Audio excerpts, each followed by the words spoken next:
We can see that we have several columns that indicate time. Let's focus on departure time.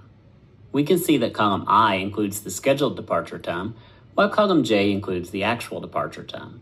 And we can use these columns to calculate any delay. Let's add a column for this calculation. We can add a column by right-clicking any cell in column K, selecting Insert, and then selecting Entire Column from the pop-up dialog.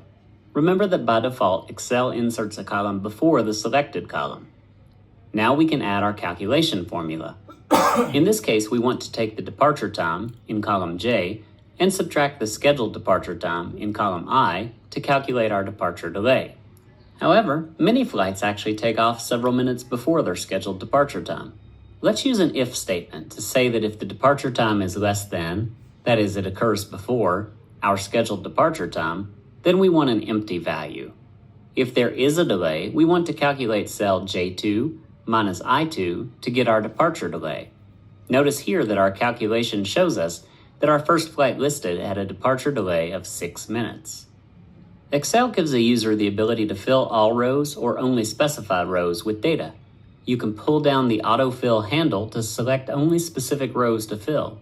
Alternatively, you can double-click on the fill handle to fill all rows where Excel has identified data.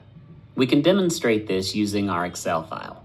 For example, if we click the autofill handle and pull it down to row 14, Excel will fill each of the selected rows with our formula. Our file contains many rows, however, and we want our calculation to appear in each row. To do this, we can double-click the autofill handle. When we do so, notice that our formula now appears in column K for all rows.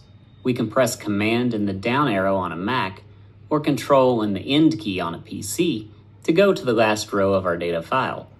We can see that Excel has filled the formula through the last row of our file.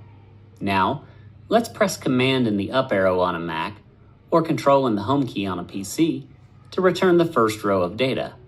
We'll add a header to indicate that this is our calculated departure delay.